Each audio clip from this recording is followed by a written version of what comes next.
इस वीडियो में हम कॉकरोच के बारे में अध्ययन करेंगे। तो कॉकरोच चमकदार भूरे अथवा काले रंग के सपाट शरीर वाले प्राणी हैं। इनका संघ आर्थ्रोपोडा है और वर्ग इंसेक्टा के है। ये उष्णकटिबंधीय भाग में पाए जाते हैं। ये सामान्यतः चमकीले पीले, लाल तथा हरे रंग के होते हैं। इनका आकार 1/4 इंच से लेकर के 3 इंच तक होता है। 0.6 से 7.6 सेंटीमीटर तक के हो सकते हैं और इनमें लंबी श्रृंगिका, पैर तथा ऊपरी शरीर भित्ति में चपटी वृद्धि होती है जो कि सिर को ढके रहती है। समस्त प्राणी समस्त संसार में ये रात्रिचर होते हैं, सर्वभक्षी होते हैं तथा नम जगहों पर मिलते हैं। अब हम इसकी बाह्य आकारिकी के बारे में देखते हैं। तो सामान्यतः वयस्क कॉकरोच, इसकी जाति है पेरिप्लेनेटा अमेरिकाना। इसकी लंबाई है 34 से 53 मिलीमीटर होती है। पंखों वाला होता है। पंख नर में उदर के आखिरी छोर से भी अधिक आगे होते हैं। नर में पंख बड़े होते हैं। कॉकरोच का शरीर, तो कॉकरोच का शरीर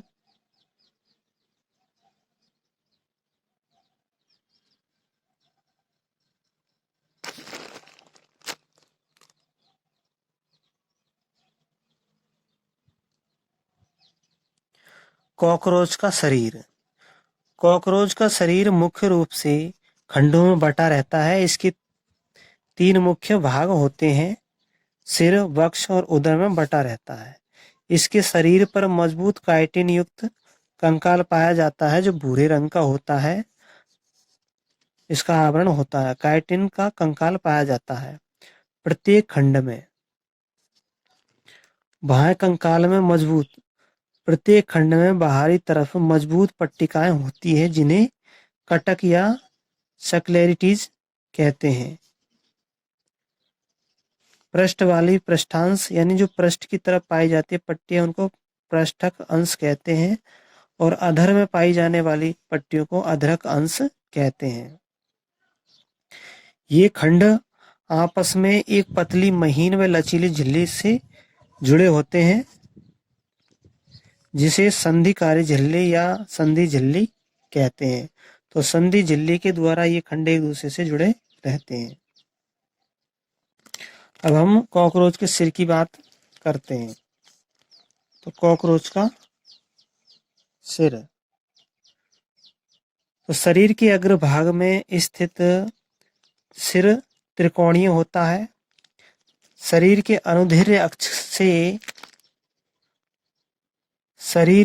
अनुदैर्ध्य अक्ष के साथ लगभग समकोण बनाता है।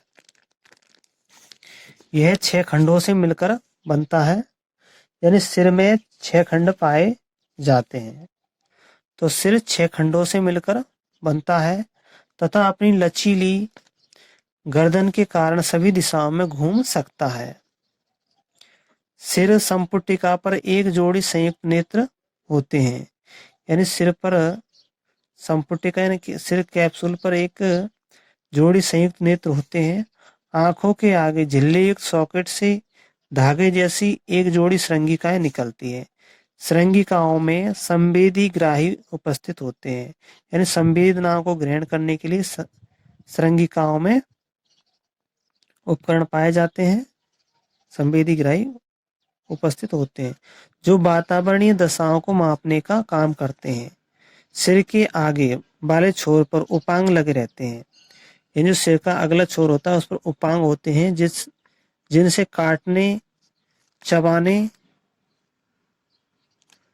यानी सिर के अग्रभाग पर जो उपांग लगे होते हैं वो काटने चबाने वाले मुखांग बनते हैं उनसे। मुखांग में एक जोड़ी ऊर्ध्वोष्ठ ऊपरी जबड़ा एक जोड़ी चिंबुकास्थि, एक जोड़ी जंभिका और एक अधरोष्ठ होता है। यानी मुखांग में क्या क्या पाए जाते हैं? एक जोड़ी तो ऊर्ध्व ओष्ठ होता है, ऊपरी जबड़ा, यानी ऊपरी जबड़े में एक जोड़ी ऊर्ध्व ओष्ठ पाए जाते हैं, एक जोड़ी चिंबुक अस्थि होती है और एक जोड़ी जंभिका होती है और एक अधर ओष्ठ होता है। मध्य में एक लचीली पाली होती है जिसे हम अधोग्रसनी कहते हैं, यानी हाइपोफैंक्स बोलते हैं और यह जीवा का काम करती है जो कि मुखांगों से घिरी हुई गुहा में पाई जाती है। तो इसके मुखांगों को हम देख सकते हैं। इसके मुखांग है, ये कॉकरोच का सिर है, मैंडिबल, लेब्रम, लेबिया, लेबियम और ये मैक्सिला, संयुक्त नेत्र है और ये नेत्रक है और ये मैक्सिला है। ये लेब्रम, मैंडिबल, हाइपोफैरिंक्स, मैक्सिला और लेब्रियम, तो इसके मुखांग हो जाते हैं। अब हम देखते हैं कि इसकी जो वक्ष है इसको 3 भागों में बांट सकते हैं, अग्रवक्ष, मध्यवक्ष और पश्चवक्ष। सिर अग्रवक्ष से एक छोटे प्रसार द्वारा जुड़ा रहता है जिसे गर्दन कहते हैं। सिर एक छोटे प्रसार द्वारा अग्रवक्ष से जुड़ा रहता है जिसको हम क्या कहते हैं? गर्दन कहते हैं। प्रत्येक बक्षीय खंड में एक जोड़ी टांगे पाई जाती है। प्रत्येक बक्षीय खंड में एक जोड़ी टांग पाई जाती है और टांग के 5 भाग होते हैं। जो बक्ष से लगा रहता है उसको कहते हैं कक्षांग यानी कोक्सा।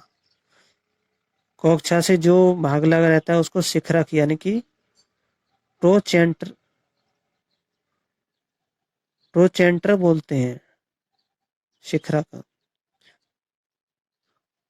और शिखरक से उर्विगा यानी फीमर लगी रहती है। फीमर से अंतरजंघिका यानी टीबिया लगी रहती है। व गुल्फ यानी कि अंतरजंघिका यानी टीबिया से गुल्फ लगी रहती है, यानी कि टर्सस लगी रहती है। तो ये 5 भाग हो गए, कोक्सा, प्रोचेंटर, फीमर, टीबिया और टर्सस। पंखों का प्रथम जोड़ा मध्य वक्ष से निकलता है तथा दूसरा पश्च वक्ष से निकलता है। अग्र पंख मध्य वक्ष से निकलते जिन्हें हम प्रवार आच्छद कहते हैं, टैगमैन कहते हैं। और पश्चिम वक्ष से निकलने वाले अपारदर्शी जो मध्य भाग से निकलते हैं, मध्य वक्ष से निकलते हैं, वो अपारदर्शी होते हैं, गहरे रंग के होते हैं तथा विश्राम अवस्था में पश्चिम वक्ष से निकलने वाले पंखों को ढके रहते हैं।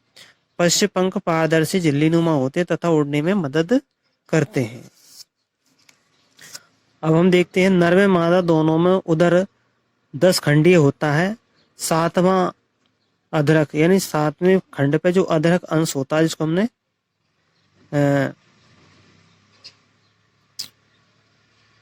जिसको हम कटक कहते हैं, पट्टिका है।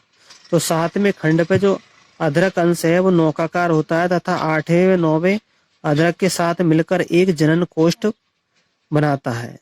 यानी जो 7वां नौकाकार अधरक है वो 8वें और 9वें अधरक के साथ मिलकर के जनन कोष्ठ बनाता है। इसके अग्रभाग में मादा जनन छिद्र होता है।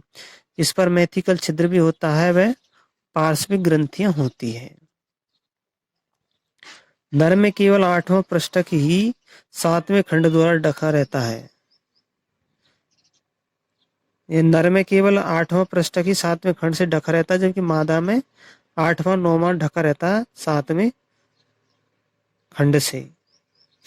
अब फिर आगे देखते हैं नर मादा दोनों में 10वें खंड में एक जोड़ी संधि युक्त तंतु में गुदीय लोम पाई जाती है, नहीं कि सरसाई पाई जाती है। एक जोड़ी संधि युक्त गुदलोम पाई जाती है, सरसाई दोनों में पाई जाती है।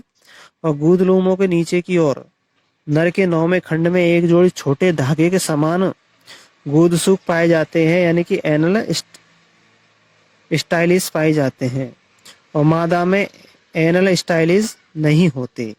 तो ये थी हमारी कॉकरोच की वहाँ संरचना।